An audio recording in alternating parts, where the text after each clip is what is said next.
So welcome here. We are at LS2. Today is going to be a really important day. And we have someone really special. Where we are, I think he's going to answer it. So please welcome the CEO of LS2 Helmets, Giuseppe. Thank you. Thanks for thanks for the invitation. Because now, Well, I think the invitation is my case because I'm coming. But you should feel like home. It is good to see that. Also good to hear that you are happy to stay with us and to have the opportunity to have this talk with you. So it's a very pleasure. Thank you. Thank you again for having me here. So first of all, just I want to know something. So who is Giuseppe? Let's start from the beginning, no? That kid and how you finish here in LS2. How many hours we have? No, I'm joking. Try to make it short. No, just someone with starting with as lots of people in this industry, because the good point of this industry, this is passion. So most of the people you talk to is really passionate with motorcycle. So no matter if then at the end you become riders or not, but everybody here in this world love motorcycle. So that's why it makes also, I cannot say easy, because at the end it's business, it's working hard, always numbers, competitions and many things, problems and so on. At the end it's also companies, leading a company, but it's motorcycle, is all the things related to this, two wheels and an engine. This is the good point in this. So started with a very small company in the center of Italy where I was born. And you always want to do something close to motorcycle because your father or your mother likes motorcycle, or no, where starts no. this To passion? be very honest, in my family, there's not a traditional motorcycle. I'm not someone that when I was very young bring me that. Yeah, no, like grandmother, grandfather. Nothing at all. I'm the first one, so I hope my daughters will follow, but I'm not really sure. And so it was just an opportunity for me at the very beginning. I just finished university. I was 22, 23. And there was a small company in my area making helmets, motorcycle helmets, fiberglass helmets. It was, I'm quite old, it was 1993. And then it was for me the opportunity to start traveling and related to motorcycle. Because you study something like economy. Yeah, okay, economy, great. economy. So you study economy, and the first job maybe was straight to the helmet factory. Straight job was straight to the helmet factory. So, and then this was also the way for me, by one side, to get a little bit into fiberglass carbon. At that time, you should consider in 1993, maybe the 80% of the helmets on the market were made in Italy. So, and the complete process, production, design. Yeah, of course. That's good. Yeah. So at that time, let's say, today, most of factories are in Asia. At that time, we're in Italy. So there are some brands that maybe you don't even know, but then 30 years ago they were very famous, and all these companies started producing for other brands, German, French, UK, US brands that at that time were very famous. But production was so like worldwide production. Worldwide was production in Italy, was based in Italy, and the brands were just around step by the world. step. All these more companies became brand, so made their own brand. Some had success and are still on the market. Some other, unfortunately, didn't follow. So that young Giuseppe started to work on Giuseppe that started working on, of course, not in sales, but I was in charge for quality. So assurance quality control, and also helped me to know more about the helmet, about the homologations, which is very important. So how to make a helmet that can be approved, because this is the most important thing. And on that time, like people were afraid, like they take care about homologation, or they do like crazy stuff to just pass the homologation and then sell the helmet. It's not so far away in the past. So it was just talking about 30 years ago. Yeah, that time was already there. And there, step by step, every single country was starting with helmet mandatory. So then this was a process that then ended up in 2000 with 04 that made. So at first step was 86. I mostly talking about Italy, and then end up in 2000 where all over Europe people is obliged to wear a helmet, no matter what kind, if it is a motorcycle or moped. Yeah. That's good. So young Giuseppe starts there with quality, and then so the stay quality, on the then same factory, more and more or move? passionate. I had opportunity then at that time to get involved in sales. And then from sales, we are talking about now 1998. Same company, traveling a lot, knowing lots of people, get more and more passionate also. And at the same time was first experience with Asian manufacturers, because year 2000, the Asian companies, Asian manufacturers started to become stronger and stronger, and their quality was getting better and better. So beginning 2000 is when many brands start moving their production in Asia. This is a big step that really changed completely the market. So Asia started making helmets with a very, very good, let's say, very good value for money. Yeah, you were surprised with the quality of the helmets from there. Yeah. That we can say really giant steps they've been taken in a few years. So we know the story. At first was Taiwan, then China, and now you see all over, of course, including Japan and Korea, but it was another level. But they're there for 50 years. But thinking about was if we consider how production moved from Europe, because also not only Italy, I mentioned Italy, but also Spain. There were at least 3 important helmet manufacturers. Portugal also had some important manufacturers, but then most of these moved to Asia. And then also, finally, step by step, year by year, some Asian companies made their own brand. This is our case, the last 2. Some other still there producing for other brands. And that's the moment when you see the brand. It's when you join LS2, on when it's your moment that you jump to LS2, or you because at that I was early 2000. I was in Vimar Helmets. This was at that time was a really small company when we started. Then after Vimar, I joined GV, because GV was starting his helmets project, which is still there. Mm-hmm. This was during 4 years almost. Then after 4 years, I saw these guys coming up. By coincidence, I met Paul Liao, and then we start talking. I know who is Paul, but for people that is watching us, who is Paul? Paul Liao is together with, we can also take advantage of this to say what means LS2. And what means LS2? Yeah. LS2 means Liao, family name of the founders. The S is Shi, means Liao Wei.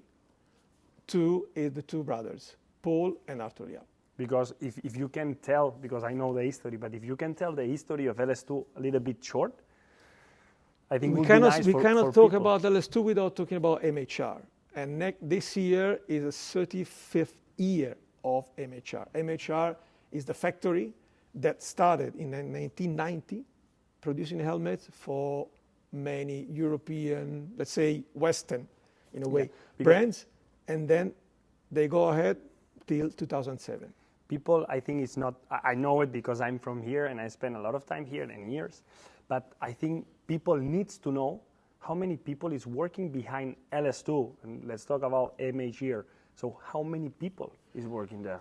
I just coming back from China, and today we have 1,600 people working there, employees, every day. So imagine, and MHR is the factory that start producing helmets and after becomes LS2, and right? They kept going. They started producing helmets. Then in 2007, the 2 brothers decided to make their own brand, and this is LS2. At the same time, they kept going ahead producing also for other brands. In 2014, 2015, when LS2 became really an important brand, and the production capability of MHR, the 2 brothers took a decision to say, okay, we need more and more production capability to make our own helmet. So they gradually stopped collaboration with other brands, focus 100% on LS2.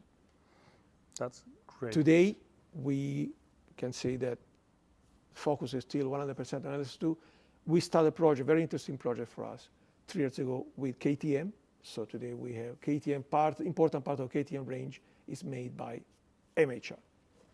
Yeah. That's good. And something starting to going out of this, I think it's good to know like how you see the brand and the evolution of that brand in all these years.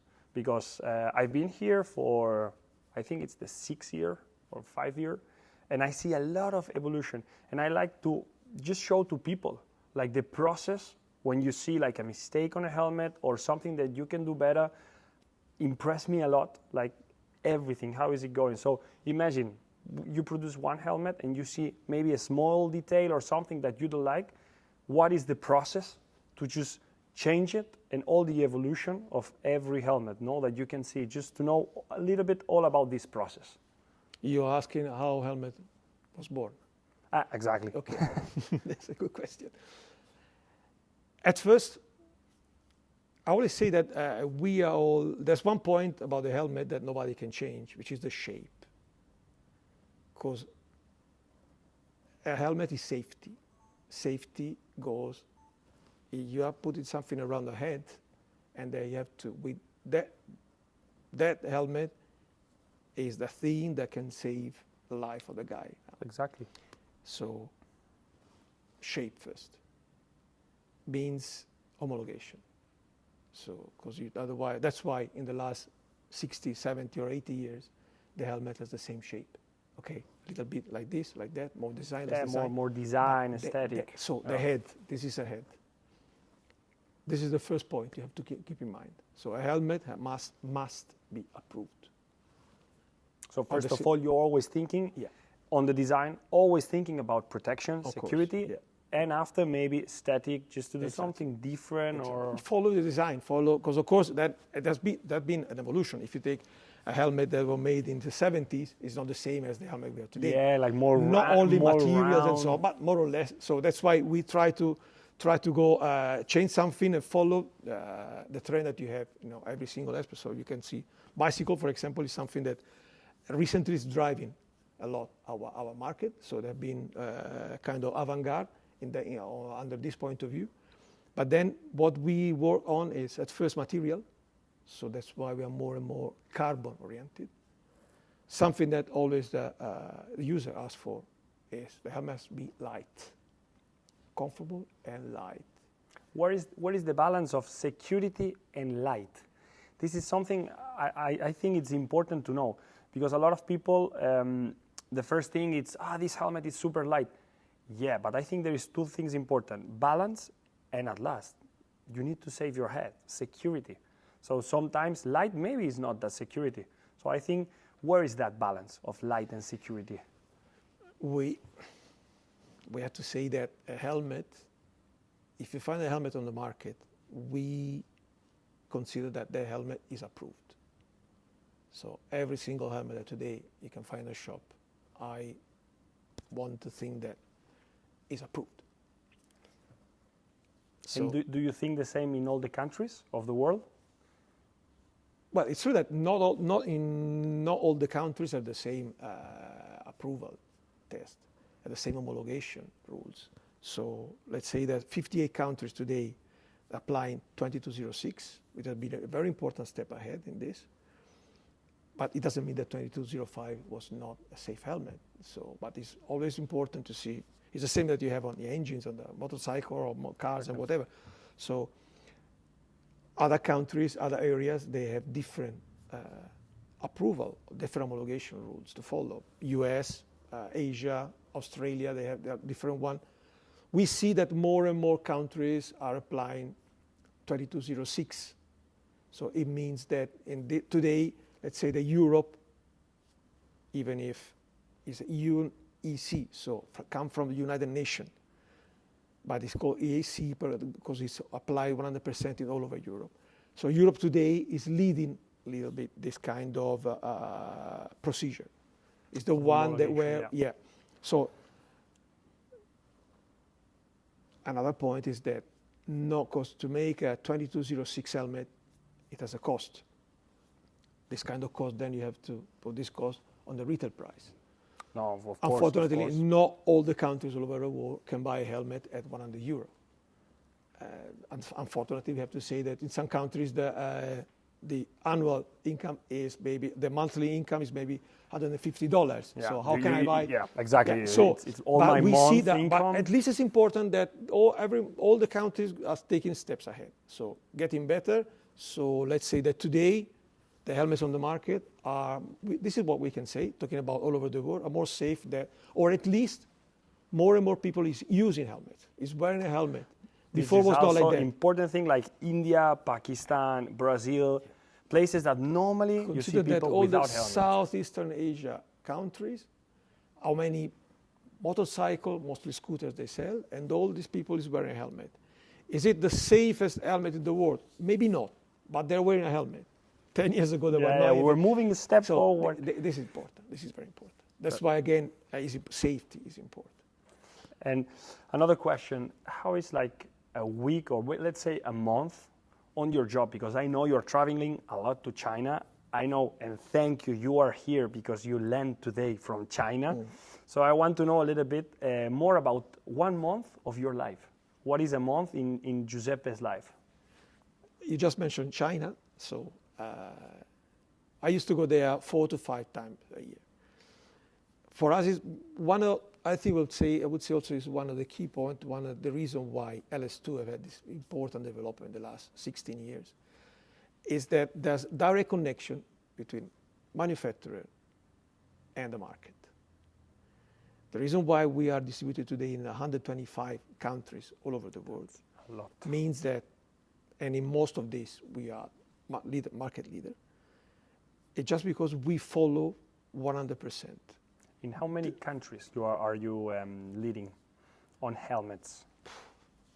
Leading, I mean, now we are at, let's say, just to give you an example, Europe, because 136 is a long list of.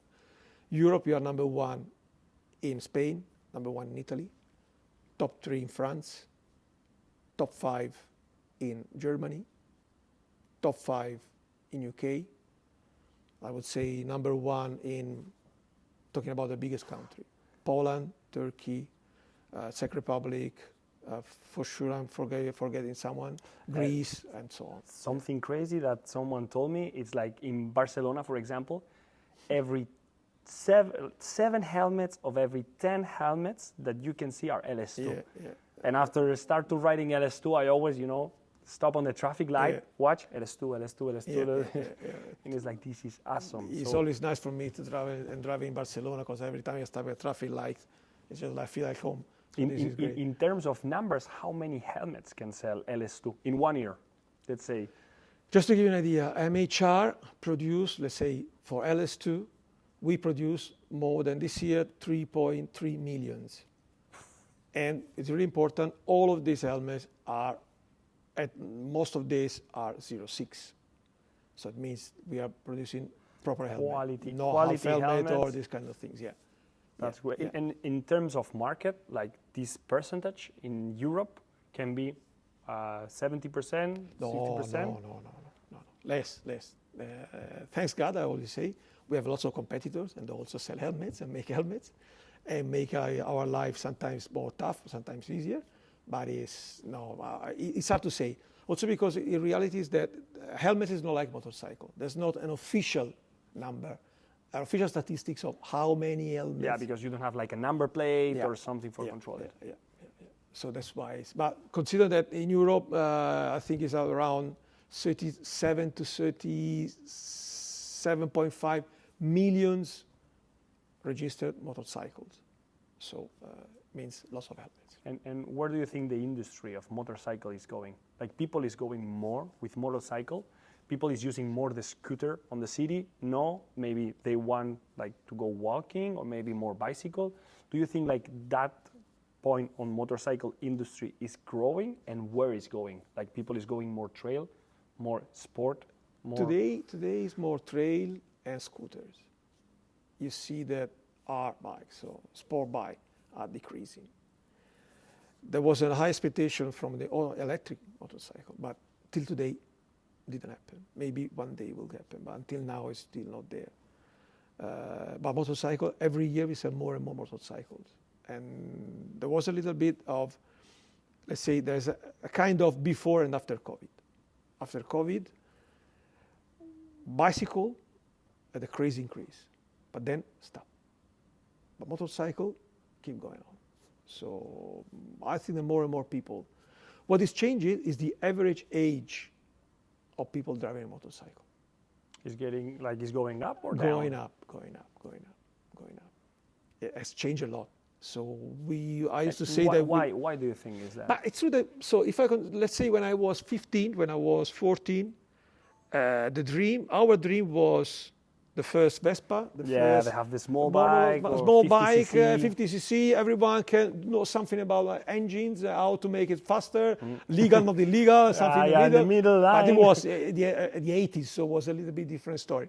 Today it's not like this. Today the teenagers, they have different priorities. I remember in my case, I was just the day before I was 14. I was there on the on the school. I want the license. I want the license to start the first motorcycle, the first moped. Change exhaust with the Exactly. friends, go this out. Is normal like this. And why? Maybe because it's easier to move around the city. Maybe because they have like electric scooter, or They have our biggest enemy is electronic. iPad, iPhone, and all this kind of stuff. So people is investing more money there. Then it's also much easier to move if you live. So let's see Barcelona. If you live in Barcelona, you don't need a car. But maybe you need a scooter. Yeah. But you don't need a car. So if you are a teenager, you can easily move by the subway, by public transportation. You don't need your own. And also you see, what's something I think have changed is also parents. They're more worried. Before you were more free to do. Yeah. Now they try to keep more under control. So for me, it's different to say, because I was born in a very small town in the center of Tuscany, and without moped, no way to move. You so go there was anywhere. nothing there. And this is the story of many people all over the world, I would say. In the last 14 years, many things have changed. So that's why. And where do you think is going LS2? Like in terms of where is the future of LS2? Thinking about 5-10 years. But for sure, in the last 5 years, we took our direction to add more and more products in our catalog. So today, because we are helmets manufacturer, but at the same time, more or less 30 years, we also are clothing manufacturer. So we have our factory, garment factory. And also this one, they took a very big steps ahead. Today, we have a range that you can compare with the medium-high range level of our competitors today on the market. And then boots, gloves, more product will come, so goggles. And we are taking advantage of our crazy dealers network. So every day we have in Europe more than 10,000 shops. That's a lot of shops, yeah. So every day, so you have and always worldwide. And always worldwide. And what is also very important to say is that this happened in the last 16 years. So that's why when you think about LS2, when I joined LS2, it was 2009, and I still have my first catalog, was catalog issued in 2008. There were 6 helmets, quite good at that time. And right now? But then 35, and 35 with a price range from 79 to 899. So that's why I always say to my reps, I say, guys, if you enter a shop, you cannot sell a helmet, any helmet, this is your fault. You have everything. There's no way to sell for the dealer to say, no, sorry, I have already whatever you're trying to offer me. So, but this is just because we wanted to have LS2 as a more universal brand. So they're offering affordable quality. Yeah, you are open the window to everyone. Everyone. If you want to spend 1,000, you can make it. If you want to spend 100, you can make it. And this is what they say we did when we are doing with garment, with apparel. So we have entry level 99, but then you can go up to 699, 799, 3A class garment. Always taking care about quality and homologation. Yeah, this is for sure. There's no way out. Something I know it's important. Fermin is riding MotoGP. Yeah. So I think it's going to be one question important for you. It's how motorsports helps LS2 on the development of the product.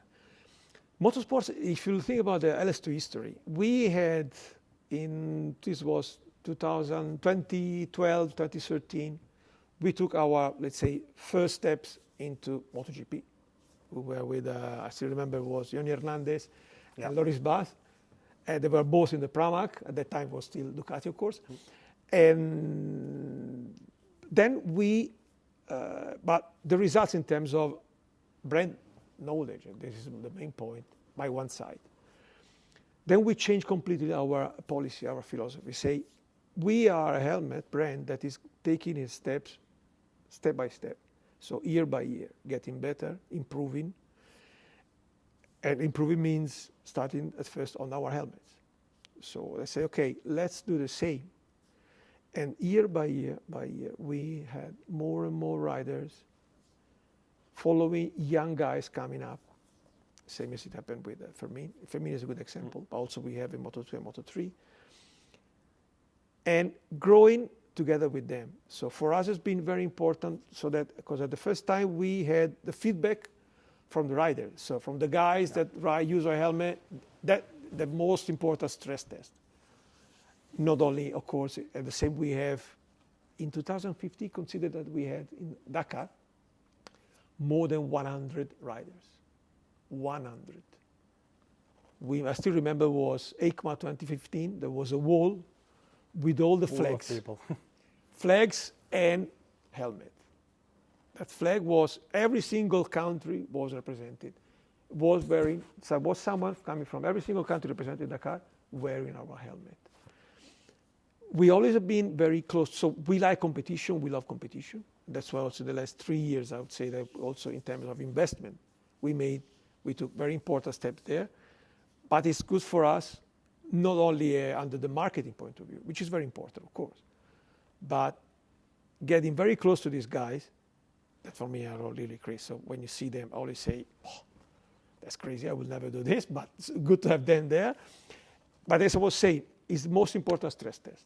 So when a guy riding more than 300 kilometers, they come and say, okay, no noise, great helmet, perfect, no wind, excellent. So it means that no one is going to be on the street here, on the straight. Means that, okay, so then I can go back to my reps, to my dealer and say, whenever, say, guys, this is the right helmet. I trust the product. No, it's something really nice because I feel it from myself, and something that impressed me, it's when you want to change something, everyone is listening. There is even it's not his work, but someone is coming just to understand and try to give the best answer or the best solution to that product. This is something I really appreciate, and we can see it, for example, on the helmet you have behind you. Like one of the lastest helmet, and you see like the evolution. It's crazy. In less than one or just half year. It's incredible, really, like how you can fix things and change things that fast and with that quality. It also comes because when you are a manufacturer, when you have direct link market manufacturer, then you can get the result, you can get there. Dragon, the helmet behind me, is a good example, and also is a sign of our commitment to the carbon range. So today we have a crazy range with carbon, and the market now is thinking about LS2 as a carbon brand. For us, it's very important, also because it was a little bit what we were talking about before. So how the helmet get this evolution in the last 15 years, material. So, because it's true that it's important to have a light helmet. The helmet must be safe. Carbon is a good combination, but also carbon is not easy to get for example, 2206 approval with a carbon helmet, keeping small shell, because everybody also wants to have a small shell. And that's why it's that compromise. Find the compromise of everything. If you can get there, if you can find if you can have a very light helmet, small shell, affordable price, and always with a price that everyone can buy it. If not, will be crazy. And going back to the riders, like what are you looking when you want to sign a rider, or maybe you try a new rider? What are you looking on that person, on that rider, to be part of the family? For us, person is important. There are many riders, many good riders. So championship, no matter if World, off-road. we have World Championship. Many. Everything. But what do you like? You see, it also goes with our philosophy, our way. We are a family. This is a family business. And we always say that, but not just everybody say we are a family. No, we always want people that join us, no matter if they are riders or people working with us, dealers, whatever it is, part of this family. So, because when you feel like a family, then also the relation is different. We are always open to hear someone say, hey, this helmet has a problem. We never say, no, my helmet is perfect. Okay, show me what you mean. Show me what I can, in your opinion, what can I do to make this helmet better for you, to make you feel more confident with our helmet. Because again, we give big value to the guy that wear my helmet, riding at 350 kilometers. I want him to feel 100% confident. You see, he's trusting the helmet. And Doesn't matter all the other. And this is what happened. So. And one good thing, I travel a lot. I know a lot of people, but I never find one business that everyone, I'm talking about maybe 100 or 200 people, is going out to dinner, and there is like a good relation with everyone. Everyone is listening. Doesn't matter if you speak Chinese, English, French, Italian. Everyone is together and stay together, and this is something important, because there you can see like there is a big work behind that. Everyone can work together and do something such nice as a good helmet, and I think it's the best way to get communication with everyone. If not, it would be difficult. This is really part of our DNA. So, and this is really, I have to say, come from the family, our family. So this is, you know them. Yeah. You know them. So no matter if you are the dealer number one, the most important distributor that buy 10 million euro from LS2, or people working everywhere, no matter what, when you talk, at first, full respect, and then listen. Because they always say that everybody can tell us something interesting that we have to take advantage and then to get to improve. That's reality. That's a great thing. That's a great thing, and good to hear it. We are asking something to everyone. Everyone who is coming to this podcast, we ask something. And we see you as a Giuseppe, CEO of LS2. Imagine you see a young kid. What will you say to that young kid who wants to be a Giuseppe in the future? What will be your best advice? Enjoy, try to enjoy what you do. At least try to do what you really enjoy. Maybe you can fail.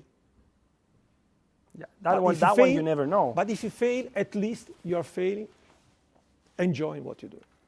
There is something that surprised me a lot, that people normally, in Spain, you can see it a lot, maybe not on the US, but people, when it's failing, everyone is pointing. Like, oh, you failed, I told you. And, sometimes it's just to be hard, no, and just keep going. And this is something I think it's important on that situation. It's a little bit what we do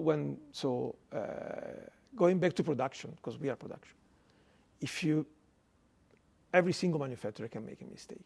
So no matter if you are the top brand in every kind of, if you think about a brand, think about maybe the most important brand in every single business, and for sure in their history, they made a mistake. They had a problem. The most important thing is, how do you solve that problem? Because a customer, a dealer, a user can assume that you can make a mistake, you can have a problem with our production, something can go wrong, but if you solve immediately, if you immediately find a solution and you solve this problem, then sometimes they feel even more comfortable. They say, hey, these guys solve it and made it right. And another thing, imagine I have infinity money, enough money to buy the helmet. I don't care which helmet, I can buy it. I can buy it all. Why I have to buy LS2? You have to buy LS2 because at first you try the helmet. This is what we always say. So, because we know that we are not the most famous brand. I'm very open with this, and I'm really realistic. Yeah, most famous doesn't matter if it's good or not. Yeah, that's why. Different. So if you think about, sometimes you think about you said money. We are not the most expensive. Even if you want, we can make it. We know how to make it, but this is not our brand. I would say at first try it. Try all the helmets you want to. and no matter the price, you will buy LS2. This is the most important, because that's why the good point for us, and this is what's related to our evolution, is that 10 years ago, nobody was going to buy a 300 or 400 euro LS2 helmets. Today it works. Today that's no problem. They are buying the 800, the 900. Today our dealers, they have no problem to sell 400, 500, 600 helmets from LS2. Why? Because they ask people, try. And this is what I hope. Today you will be, and I hope tomorrow you will be have a crazy money in your pocket.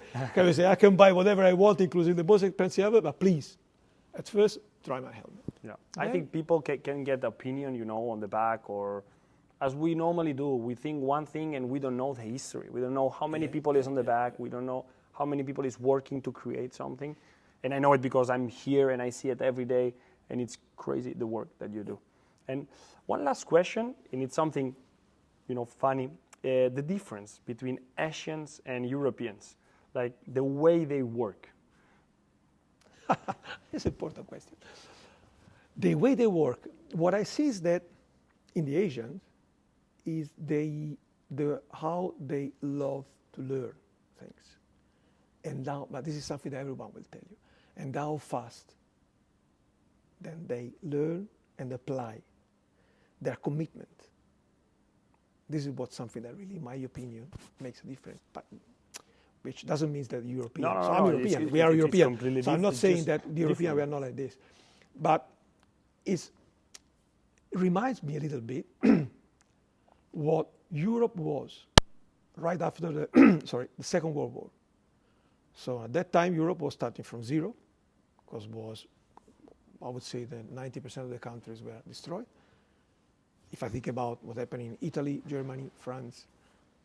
And then when people restarted, everybody was 100% committed to go back to what it was and get even better. And this is what happened.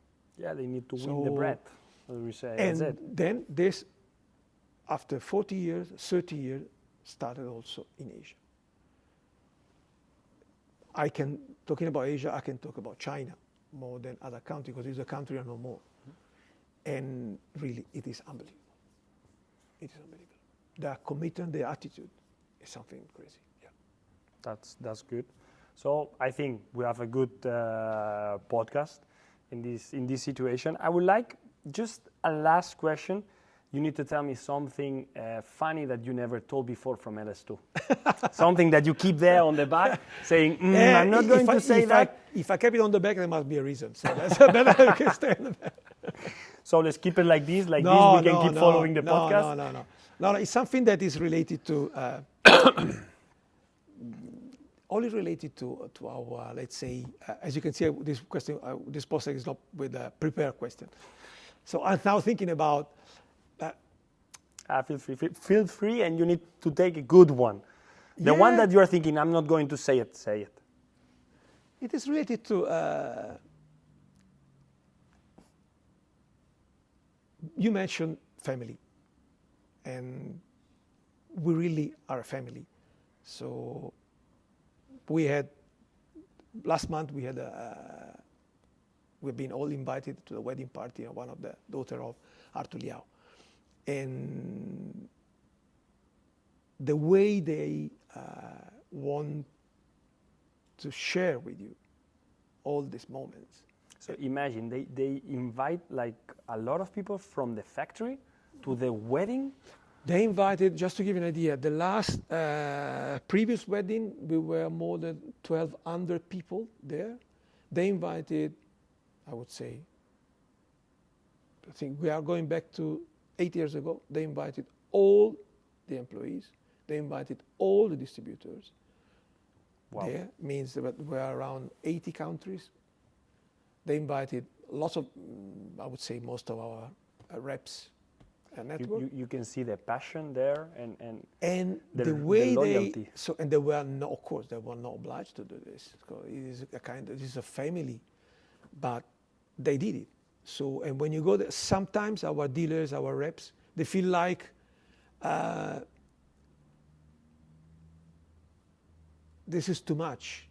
But in terms of Yeah, I think so it's a respect. they feel like the last time we went there, I was there also with some customers, and they say, not even when I go back to see my relatives in my home country, I feel like a family. Yeah, they are not close as so this. This is crazy. So then this is what you can really perceive and breathe when you're there. Yeah.